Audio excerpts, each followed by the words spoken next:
merci beaucoup. Je suis très heureuse de partager, de participer à cette série de webinaires du consortium qui vise à offrir des soins en santé en français.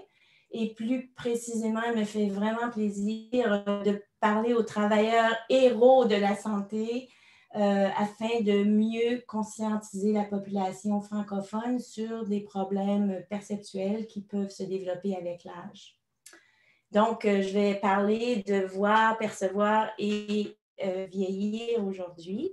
Et ma présentation va être structurée ici. Je vais vous parler, je vais vous rappeler, si on veut, de certains problèmes visuels qui se développent avec l'âge et des problèmes que vous connaissez probablement très bien. Mais est-ce que je vais mettre l'emphase sur le fait que ces problèmes-là peuvent influencer les comportements de nos patients et leur performance cognitive. Et je vais aussi essayer de nous conscientiser à deux conditions qui sont très mal connues dans le système de la santé, mais qui sont assez fréquentes. Et une condition, c'est le syndrome de Charles-Bonnet. Ces gens-là perçoivent des choses sans voir. Ils n'ont pas de vision, mais ils perçoivent des choses. Et l'autre condition est l'atrophie corticale postérieure. Et cette condition-là, c'est un peu le contraire. Les gens voient bien, mais ils ne perçoivent pas bien. Et c'est un type de démence dont je vais parler. Et ces deux conditions-là sont mal connues, alors c'est important de bien essayer de les connaître. Alors, commençons. Si je vous demande de simplement compléter cette phrase. Donc, dans votre tête, parce qu'on est en ligne, en vieillissant, la plupart d'entre nous avons peur de perdre la mémoire, évidemment. Alors oui, les problèmes de mémoire sont associés avec le vieillissement et les grands-parents, les gens qui vieillissent ont tous peur un peu de perdre la mémoire. Par contre, moi, ce dont je veux parler, c'est des habiletés au-delà de la mémoire. Avant de mémoriser l'information, il faut bien la voir. Il faut bien la voir et dans ce cas, je vais parler des sensations, de bien enregistrer l'information et dans mon cas, je vais parler de la vue. Et ensuite, il faut bien percevoir l'information, ce qui veut dire bien la sélectionner, l'organiser, l'interpréter et agir sur cette information. Avec le vieillissement, ces deux étapes sont compromises jusqu'à un certain point et évidemment, ça va toucher nos habiletés de mémoire. Mais la plupart des patients vont décrire la plupart des problèmes qu'ils vont avoir comme étant des problèmes de mémoire. Mais il faut bien être conscientisé au fait que peut-être ça vient d'un niveau au-dessus de la mémoire qui est la perception. Donc, comme la plupart d'entre vous le savez, avec le vieillissement normal, les gens au-delà de 45 ans vont développer la presbytie. Donc, les gens voient bien de loin, mais pas bien de proche. Et c'est pour ça que on doit tenir un menu ou le journal de très loin de soi. La raison de ça, c'est que les lentilles deviennent plus rigides avec l'âge. Ça fait en sorte que l'image, elle est floue au niveau de la rétine, telle qu'ici, là. Elle est plutôt au foyer au-delà de la rétine, plus loin que la rétine. Et on peut évidemment porter des lunettes de correction, de sorte que l'image sera au foyer au niveau de la rétine. Donc, ce n'est pas un gros problème. D'autres problèmes que vous connaissez sûrement qui viennent avec la vision et l'âge, c'est le rétrécissement de la pupille qui fait en sorte que le soir, on peut voir des lumières de façon floue ou très diffuse, comme celle-ci. Nos yeux aussi produisent moins de larmes avec l'âge et beaucoup d'entre nous, avec l'âge, vont avoir des corps flottants, c'est-à-dire on voit des petites images, des petites bébites noires là, qui se promènent dans notre champ visuel. malgré le fait qu'on puisse, évidemment, ces problèmes visuels, on peut les corriger ou les gens essaient de les corriger avec des lunettes quand on va chez l'optométriste. Mais ce que je veux dire, c'est que malgré ça, malgré le fait que les gens croient avoir une vision corrigée, qui portent leurs lunettes, il y a une étude auprès de 1500 individus qui montre que 25% des personnes âgées de 75% de 50 ans et plus demeurent, malgré leurs lunettes, là, ils demeurent avec une acuité visuelle qui est de loin non optimale. Okay?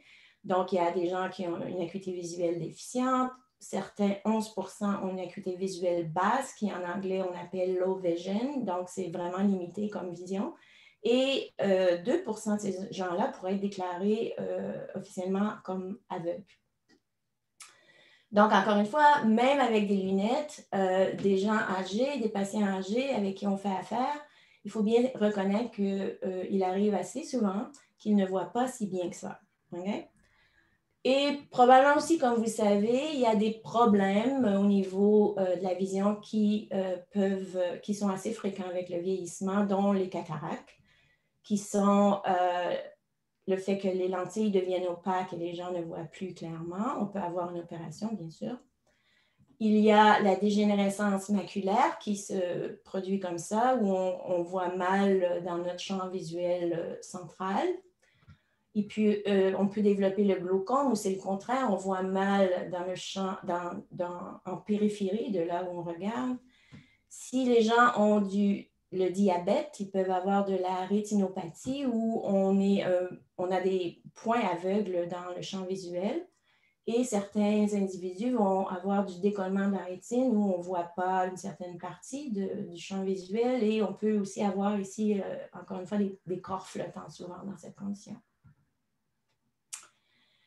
Dans une autre étude qui est moins d'individus, 51 adultes de la communauté qui, encore une fois, portent leurs lunettes, on peut voir qu'il y a en fait 83% des gens qui ont déjà eu un de ces problèmes oculaires. Okay? Donc, 20% ont eu la dégénérescence maculaire, 10% glaucome, cataracte, c'est fréquent chez les gens âgés, 53% d'eux ont eu ça. Donc, ils ont eu cette condition-là, ils sont traités, ils portent des lunettes, ces gens-là. Et dans cette étude, ce qu'on a fait, c'est qu'on leur a donné des tests cognitifs et on se rend compte que lorsque leur acuité visuelle elle est faible, leur résultat au test cognitif de nature visuelle est aussi faible. Okay? Et cette étude où ces résultats-là ont été trouvés aussi par une autre étude qui a été faite à l'école d'optométrie à l'Université de Montréal, où on avait ici des gens qui ont eu la dégénérescence maculaire liée à l'âge et qui ont des résultats compromis à des tests neuropsychologiques de nature non visuelle, plutôt, comme le Trail Making Test, que vous connaissez peut-être, Digit Symbol et Symbol Search, qui sont des sous-tests de l'échelle de Wechsler. Et les voici. Alors, vous pouvez voir que ce sont des tests dans lesquels, évidemment, il y a des détails visuels qu'il faut reproduire ou des points à relier ou raisonner par rapport à des images. Évidemment, peut-être peu d'entre vous donnez des tests neuropsychologiques, alors vous dites, quoi, c'est pas important. Mais évidemment, il faut bien se rendre compte que si on demande à des gens âgés de remplir des questionnaires ou de lire des directives, il faut que ce soit écrit plus gros, en noir sur blanc, et que l'éclairage dans la salle soit très bonne pour qu'ils arrivent à bien voir. Et cela, encore une fois, même si ils disent qu'ils ont une acuité visuelle qui est OK et qu'ils portent leurs lunettes. Okay? Un autre problème qui peut se produire avec l'âge et affecter beaucoup la vision, c'est évidemment un dommage dans le cortex visuel qui viendrait d'un accident vasculaire cérébral. Alors, comme je pense la plupart d'entre vous le savez, une personne sur 6 va vivre un AVC dans sa vie. Et chez ces gens-là, 50% ont entre 65 et 84 ans et 25% ont 85 ans et plus. Et donc, les probabilités qu'il y ait un dommage aussi dans le cortex visuel est de loin augmentée chez les gens âgés. Voici un exemple d'un cerveau dans lequel, clairement, il y a un dommage dans le lobe occipital qui est spécialisé dans la vue en soi. Le dommage est à la gauche. Cette personne-là, c'est ce qu'elle voit ici de son œil gauche. Vous voyez ma petite... vous voyez ma flèche, n'est-ce pas? Alors, ça, c'est dans l'œil gauche. La personne, disons, regarde ici. La personne sera aveugle à la droite de son point de fixation. La même chose se produira dans l'œil droit. La personne, disons, l'œil droit regarde au centre. La personne sera aveugle dans le champ visuel droit. Et c'est ce qu'on appelle une hémianopie ici à la droite. Donc, il y a plusieurs personnes âgées qui ont certaines parties du champ visuel aveugle à cause de problèmes d'AVC. Et ben voici dans le bon vieux temps dans lequel on pouvait aller dans des belles fêtes où il y avait plusieurs gens. Alors, disons que la personne, vous êtes une personne ici où c'est un patient qui est dans une fête et qui regarde ici le violoniste et qui a de l'hémianopie à la droite. Donc, la personne est aveugle à la droite. Okay? Évidemment, cette personne entend de la belle musique, puis se dit, mais oh, il y a d'autres instruments qu'un violon ici. Alors, pour voir tout le champ visuel, la personne doit bouger ses yeux, changer le point de fixation, bouger la tête, bouger les yeux pour mieux voir tout le champ visuel et voir les autres musiciens. Donc, il est important de savoir si des patients ont des régions de leur champ visuel aveugle et si oui, il faut bien les encourager à bouger leurs yeux et leur tête. Malheureusement, en pratique, il y a beaucoup de malentendus par rapport à l'hémianopie, par exemple. Et alors, encore une fois, disons qu'on a une hémianopie droite, la personne fixe ici va être aveugle à la droite. Beaucoup de patients ou même de leurs membres de la famille vont décrire ce problème-là comme étant « je ne vois pas de mon œil droit », mais ce n'est pas le cas. En fait, la personne, si on changeait, si la personne regardait avec son œil droit, elle aurait le même problème. Et donc, c'est vraiment un problème cortical et c'est important de reconnaître ça et de bien éduquer les membres de la famille et les patients. Donc, en pratique, c'était juste un rappel, là, parce que je sais qu'on est tous bien conscients de ça, mais dans la réalité, quelquefois, tout va vite et puis on oublie de se préoccuper de la vision de nos patients. Donc, il faut bien connaître leur acuité visuelle et si leur champ visuel est complet. Il faut bien leur donner un bon éclairage, agrandir les stimuli visuels qu'on leur présente et encourager le balayage visuel, là, comme je l'ai illustré. Okay, dans la prochaine partie de ma présentation, là, je vais parler de choses que peut-être vous connaissez un peu moins. Alors, c'est le syndrome de Charles Bonnet. C'est un syndrome qui, en fait, est assez fréquent chez les gens qui voient mal, mais qui est vraiment mal connu et mal géré dans le système de la santé. Alors, ce syndrome arrive chez les gens qui ont une vision très limitée, soit à cause de problèmes oculaires, comme je les ai définis, soit à cause de problèmes cortical, de dommages cérébraux. Okay? Donc, ils ont une vision, ce sont des gens qui ont une vision limitée ou qui ont acquis, qui est inexistante en fait, qui sont devenus aveugles. Cette condition-là, elle a été décrite par un scientifique, Charles Bonnet, très tôt. Et lui, il a vécu cette condition-là. Alors, c'était un homme très, très intelligent qui a développé une vision très basse et qui s'est mis à halluciner, qui avait des hallucinations visuelles complexes. Et encore une fois, ben, c'est clair que cette personne n'avait aucun trouble psychologique. Donc, ce sont des gens qui sont en santé mentale, qui voient mal, mais qui hallucinent, qui voient, qui ont des perceptions visuelles, des hallucinations.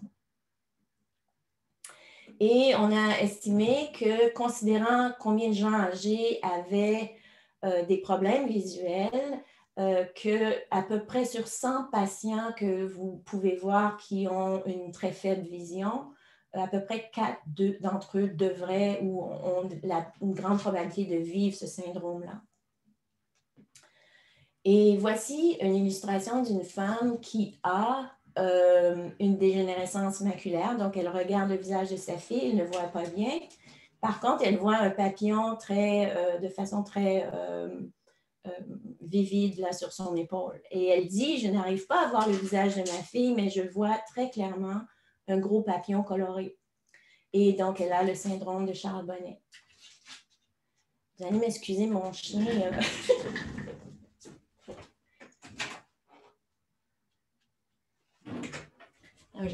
Excusez-moi. Donc, pour avoir le diagnostic de Charles Bonnet, les gens doivent avoir une acuité visuelle qui est compromise. Ils doivent voir des hallucinations visuelles qui sont persistantes, répétitives, qui ont de formes complexes. Et voici un exemple ici, là, de fleurs et de visages, où les gens hallucinent cela. Les gens doivent avoir bien une bonne conscience que les images ne sont pas réelles et ne doivent pas avoir d'autres hallucinations sensorielles, donc ils ne doivent pas avoir d'hallucinations auditives et ils n'ont aucun désordre psychiatrique. En réalité, le syndrome est peu rapporté. Des gens qui l'ont, il y a à peu près, on estime qu'il y a à peu près que 61% d'eux qui vont même oser en parler. Donc, dans le domaine de la santé, c'est très, très mal diagnostiqué et c'est souvent très mal géré. Donc, les gens, en fait, sont souvent référés en psychiatrie. Et la psychiatrie a reconnu ce syndrome comme étant une entité unique et non psychiatrique en 1982, qui quand même n'est pas si... ça fait pas si longtemps. Voici le type d'hallucination que les gens peuvent avoir. Donc, ici, on voit un cercle avec des lignes. Il va y avoir des genres de textures. Ici, un autre pattern qui est un peu concentrique. On voit ici des gens qui jouent du piano, des petites filles qui dansent. Et ce qu'on sait sur ça, c'est qu'encore une fois, c'est une condition peu connue, mais quand même fréquente. On sait que chez les gens qui visitent une clinique de réhabilitation visuelle, et celle-ci est celle ici à Toronto, l'Institut national canadien pour les aveugles, donc de 2565 clients qui ont 40 ans et plus, 18,8 ou à peu près 20% de ces clients-là ont le syndrome de Charles Bonnet. Alors, c'est quand même pas négligeable.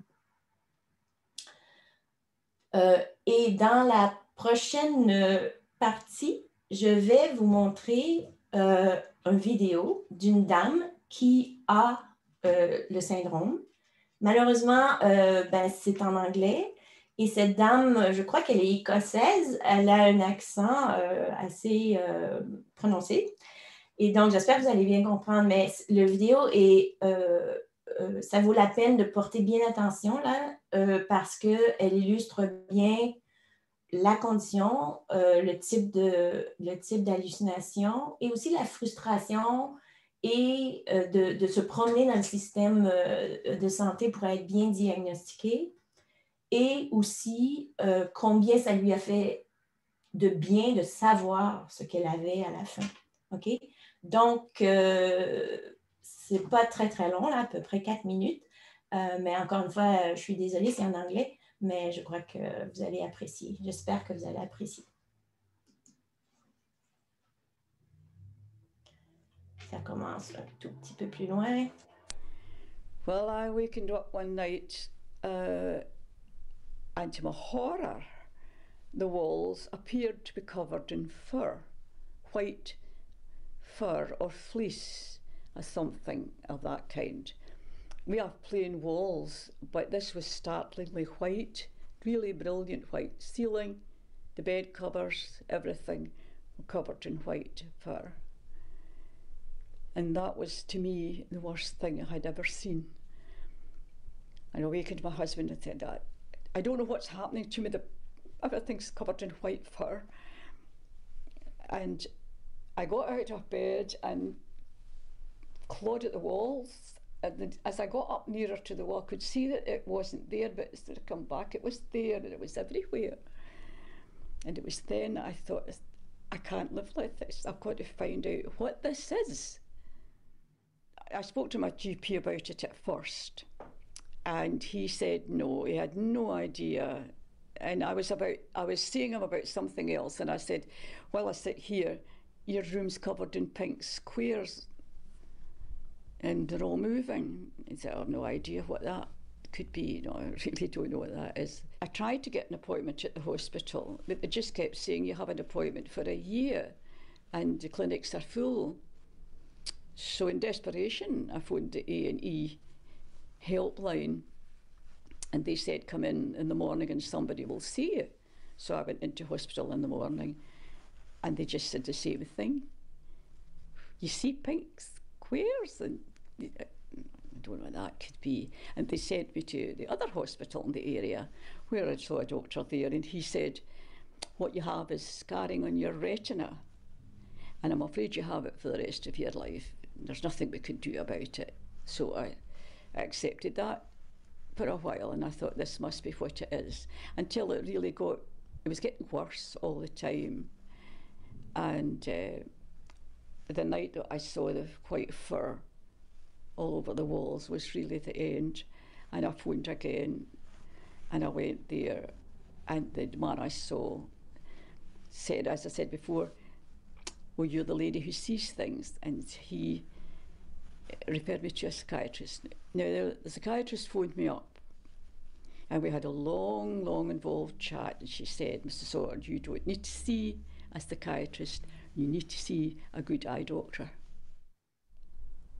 What I would like to have been able to do was to have found out immediately what was wrong with me. And I think that in the hospital, when you're diagnosed with macular disease, the best idea would be, if not the first visit, certainly amongst the first few visits you have to see your consultant, you should be told that you may see patterns and colours and things you can't understand. Don't panic. It's quite a well-known complaint. It's just something that happens because of your problem with your eyes. That would take away the fear. It's the fear of what's happening to you that you can't live with. And I'm fortunate to have have my husband here, but for people who are on their own, I can't imagine how their minds must work. To be on your own and waking in the night and seeing things, and some people do see cats and dogs and people and horses and all gardens. The last thing I saw just a couple of weeks ago was snakes coming out of the ground and waving about like a snake charmer snake. They looked like snakes, they're patterned in the back. I was terrified. And I know what I've got.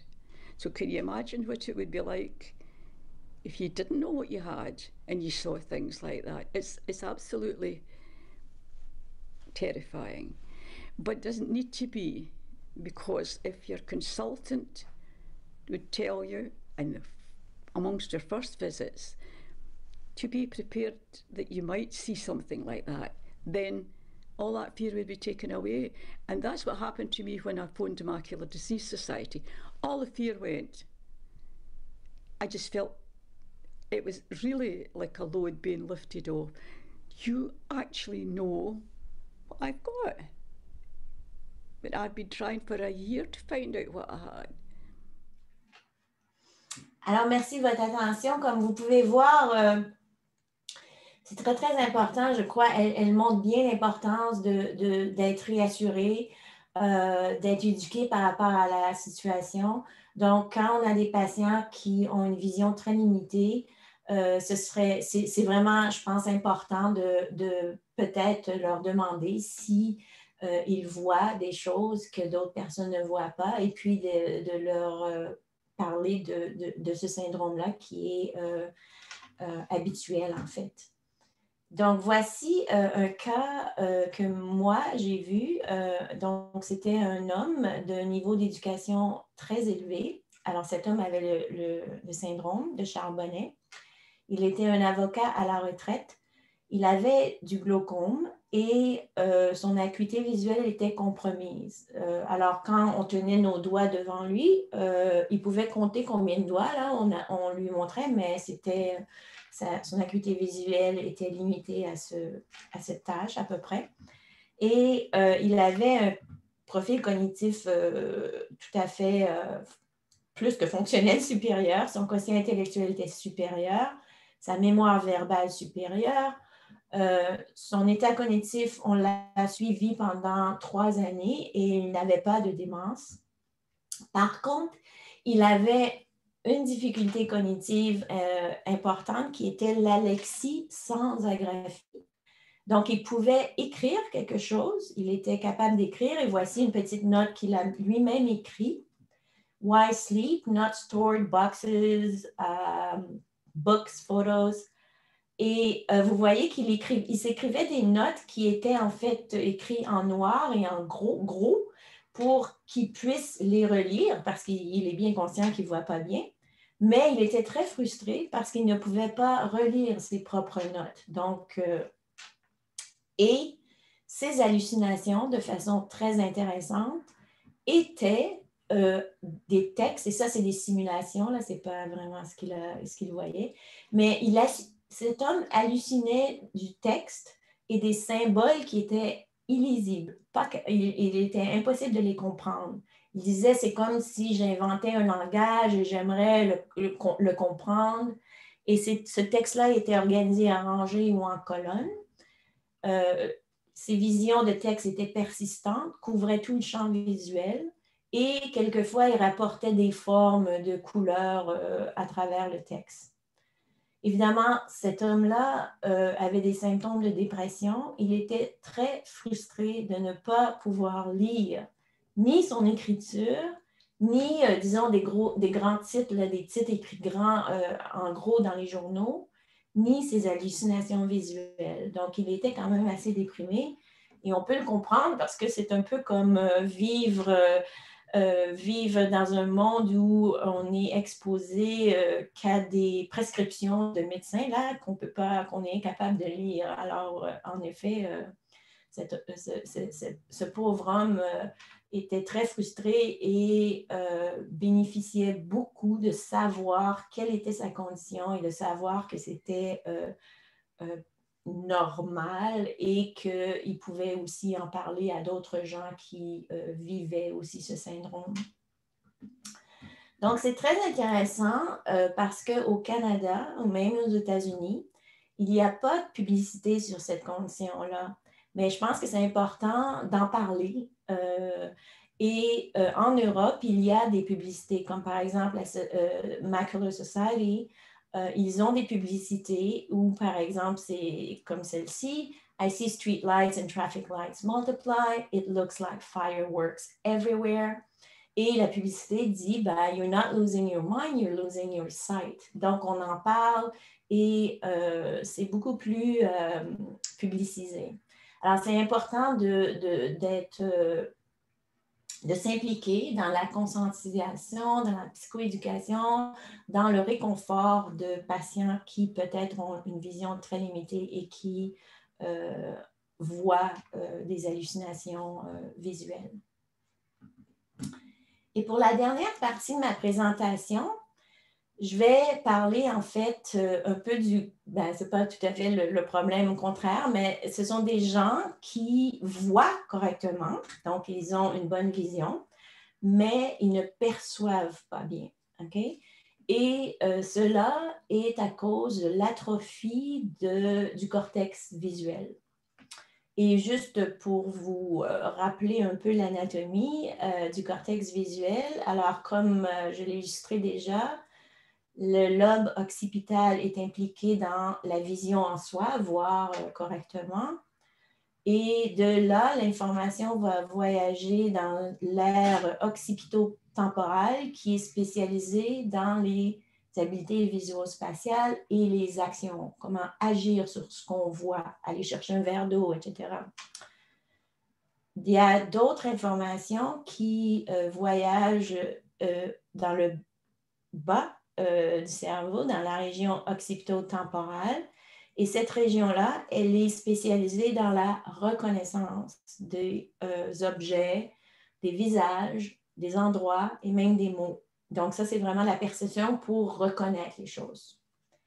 Et quand on a de l'atrophie au cortex visuel, ben, ça s'appelle l'atrophie corticale postérieure. Encore une fois, c'est une condition peu connue, mal diagnostiquée, mais pas si infréquente que ça. Et donc, c'est ce qu'on appelle en fait, c'est une variante visuelle de la maladie d'Alzheimer. Et ici, dans ma présentation, quand je dis maladie d'Alzheimer, je veux dire la maladie typique là, de problème de mémoire. Okay? Et donc, ce type de démence a été reconnu qu'en 1988 par Benson et Hall. Et on sait que la cause principale, c'est la même que la maladie d'Alzheimer typique, là, dans 70 à 80% des cas. Donc, c'est la même pathologie que l'Alzheimer. Par contre, la distribution de la pathologie est très différente, c'est-à-dire que c'est dans le lobe occipital, dans la région postérieure, les aires occipitales et occipito-pariétales et temporales. Et un des grands neurologues qui travaille dans le domaine est Dr. Tangway, qui est ici à Toronto et avec qui j'ai collaboré. Et donc, pour comparer le cerveau directement de gens qui ont l'atrophie corticale postérieure à des gens qui ont l'Alzheimer typique, voici une petite étude ici qui montre 39 patients avec l'atrophie corticale postérieure et 24 avec l'Alzheimer. Et ce qu'on voit ici, c'est qu'en bleu, vous voyez qu'il y a moins d'activité dans le cerveau au niveau postérieur chez les gens qui ont l'ACP, l'atrophie corticale postérieure, et il y a plus d'activité au niveau frontal chez ces gens-là que chez les gens qui ont l'Alzheimer typique. Alors, je vais vous décrire la maladie. Au début de la maladie, ben, les gens ont encore une fois de l'atrophie au niveau postérieur. Et ils se plaignent de troubles de vision. Ça peut être je ne vois pas bien, ça peut être j'ai de la difficulté à lire.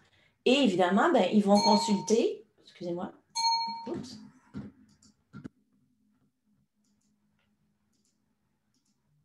Excusez-moi, il y a quelque chose qui ne va pas.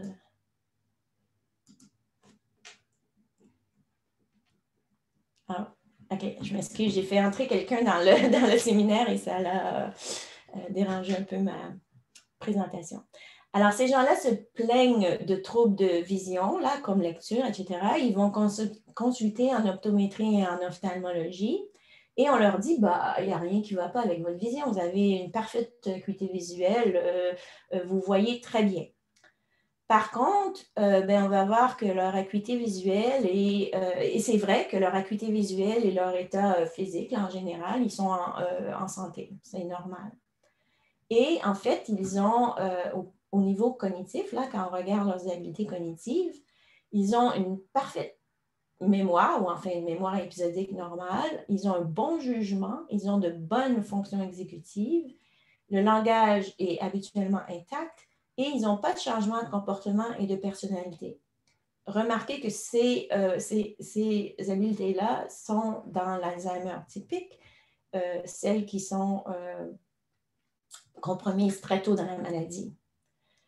Par contre, pour l'ACP, les habiletés qui vont être compromises au début de la maladie, et là, il y en a plusieurs, mais je vais les faire une après l'autre tranquillement.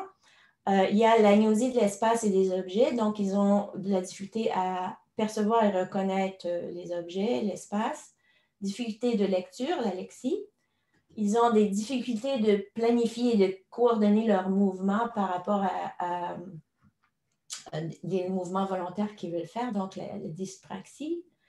Souvent, ils vont avoir des troubles d'attention ou voir plusieurs choses à la fois est problématique, simultanéité.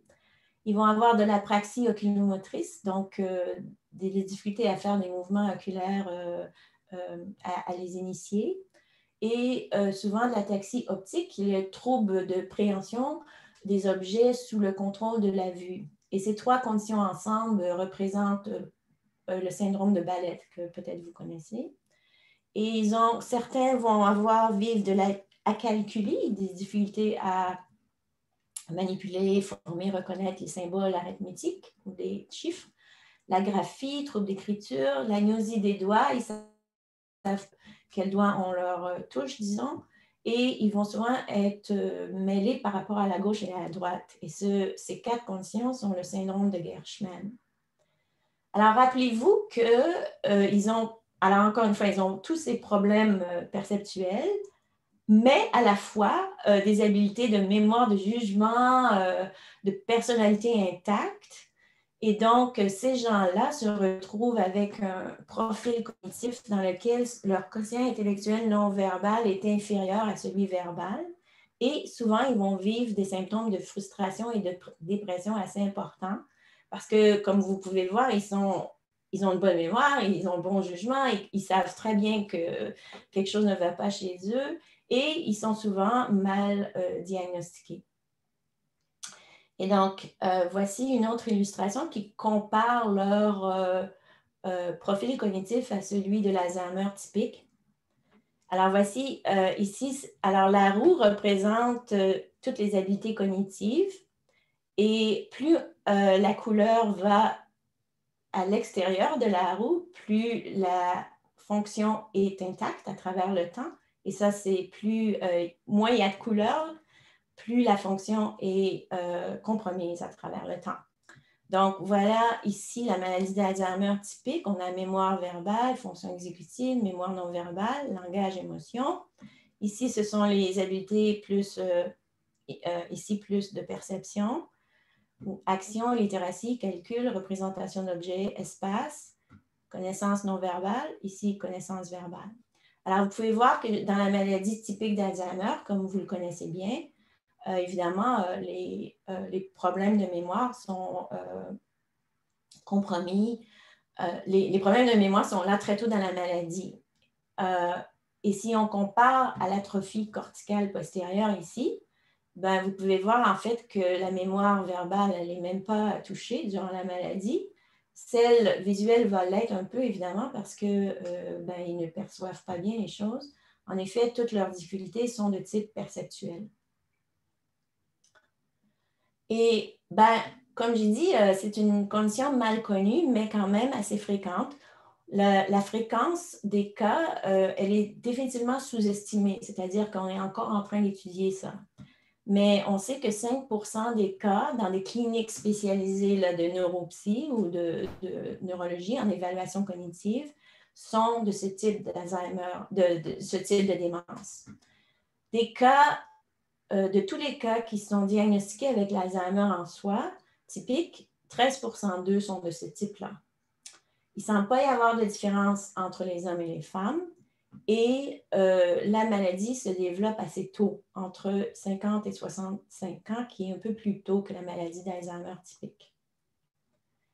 Et voici un cas que j'ai vu qui avait l'atrophie corticale postérieure. C'était un homme très éduqué, très accompli professionnellement et très, très, très intelligent et qui avait une acuité visuelle normale quand il portait ses lunettes, mais il s'est mis à se plaindre que sa lecture était vraiment compromise en 2010. Malgré le fait qu'il avait eu des cataractes, il avait eu des opérations pour les corriger. Donc, même après ces opérations, il continuait à avoir vraiment des problèmes visuels. Tout le monde lui disait que sa vision était correcte. J'ai eu la chance de le suivre et d'évaluer son profil cognitif pendant de 2010 à 2017, qui est une chance inouïe. Cet homme-là, comme j'ai dit, avait le profil typique au départ de sa maladie, où son quotient intellectuel verbal était très grand, 143, très supérieur, mais il était supérieur à celui non-verbal, qui lui aussi était très excellent, 120, au départ de la maladie, mais vous allez voir qu'en fait, à travers sa maladie, il est devenu pratiquement... il ne pouvait plus du tout fonctionner au niveau visuel. Et donc, voici, j'ai travaillé avec Dr. Teng sur ce cas, et je ne veux pas donner trop de détails ici, là, parce que j'ai commencé un peu tard, mais alors, on a vu au départ qu'il avait de l'atrophie corticale dans les aires pariétales et occipito-temporales, surtout à la gauche, et on a fait des images de son cerveau de façon répétée. Et on a vu qu'il y avait cette atrophie-là, elle était progressive dans les aires occipitales, temporales, pariétales. C'était plus prononcé à la gauche. Et de façon intéressante, ces hippocampes, qui sont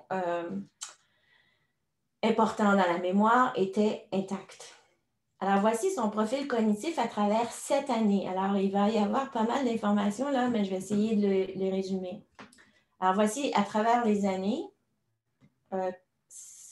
différentes habiletés cognitives et la couleur de la ligne représente son niveau de fonctionnement. Quand c'est pâle, ça va bien. Quand c'est foncé, ça va mal. Okay? N'oubliez pas que cet homme-là, il fonctionne à un niveau super supérieur. Là. Alors, si il a, par exemple, une performance moyenne ou moyenne basse, c'est certainement un problème pour lui parce que bien que c'est fonctionnel, lui, il vit quelque chose de très différent par rapport à sa propre réalité. Alors, remarquez des choses très intéressantes. Son raisonnement pratique est demeuré intact tout le long de sa maladie. Okay? Par contre, très tôt dans sa maladie, et à travers, vous voyez déjà c'est foncé là, au début de sa maladie, il travaillait très, très lentement. Ça, c'était assez impressionnant. Là. Sa vitesse de traitement était de loin ralentie. Évidemment, son raisonnement verbal est resté quand même intact, intact, je devrais dire fonctionnel, très longtemps dans sa maladie, et son raisonnement perceptuel était compromis plus tôt. Voici ses habiletés perceptuelles. Vous pouvez voir que ses habiletés de lecture, de reconnaissance des visages et des objets ont été compromises très tôt dans sa maladie. Après, disons, 3 ans après son diagnostic, il ne pouvait plus reconnaître quoi que ce soit. Ses habiletés visuospatiales étaient aussi limitées, mais elles ont été compromises un peu plus tard. Et évidemment, sa perception de l'espace a été compromise aussi. De façon intéressante, par contre, il était capable d'agir sur son environnement visuel assez bien. Alors, c'était intéressant parce qu'il avait vraiment de l'atrophie là, qui se manifestait beaucoup au niveau de la reconnaissance perceptuelle. Et regardons sa mémoire maintenant. Sa mémoire visuelle, évidemment, remarquez qu'elle était quand même assez bonne et certainement sa reconnaissance était fonctionnelle jusqu'à un certain temps. Mais évidemment, la mémoire visuelle a été compromise tôt parce qu'il ne perçoit pas bien son monde visuel. Alors, on ne peut pas bien mémoriser les choses si on ne les perçoit pas bien, évidemment. Par contre, remarquez sa mémoire verbale. Entre autres, la reconnaissance. Donc, si on parlait à cet homme-là, on lui donnait des choses à mémoriser et qu'on lui donnait des choix plus tard au niveau verbal, il a été capable de faire ça durant toute sa maladie. Donc, il était fonctionnel au niveau de la mémoire verbale, encore une fois, de reconnaissance toute sa vie. Par contre, il avait des difficultés de mémoire de travail et de générer l'information, de se rappeler de l'information par lui-même, c'était difficile, mais entre autres parce que aussi son langage était devenu très limité à la fin de sa maladie. En effet, son langage, comme j'ai dit, il pouvait bien nous comprendre tout le long de sa maladie, bien qu'il avait perdu quand même certaines habiletés, mais il avait de la difficulté à s'exprimer. À la fin, en fait, il était aphasique. Il ne pouvait vraiment, avec grande difficulté, s'exprimer, comme moi dans le moment. Alors, c'est intéressant. Vous voyez que c'est très différent comme profil de l'Alzheimer, où cette personne, cet homme, qui fonctionne très mal, qui, de niveau pratique, ne fonctionne pas du tout. Il est pratiquement aveugle et sa femme le décrivait comme aveugle, bien qu'il voit bien, mais il ne pouvait pas reconnaître son environnement, il ne pouvait pas fonctionner, il pouvait à peine parler, mais il raisonnait de façon pratique correctement. Il reconnaissait et nous comprenait bien. Alors, vous pouvez voir que ça peut être très frustrant comme condition. Donc, pour terminer, j'espère vous avoir rappelé qu'il faut se préoccuper des troubles de la vision chez les patients âgés parce que ça va avoir un impact sur leur comportement, sur leurs résultats des tests cognitifs ou à simplement lire des questionnaires, etc. Et j'espère vous avoir conscientisé au syndrome de Charles-Bonnet qui est peu connu, mais assez fréquent et aussi au type de démence qui est la démence de variante visuelle, qui est l'atrophie corticale postérieure. Et donc, je vous remercie et j'accueille grandement vos questions. Merci beaucoup, Josée. Oui, c'est ça. Si vous avez des questions, vous pouvez soit les poser par chat si vous désirez ou ouvrez votre micro et ça nous fait plaisir si vous voulez participer.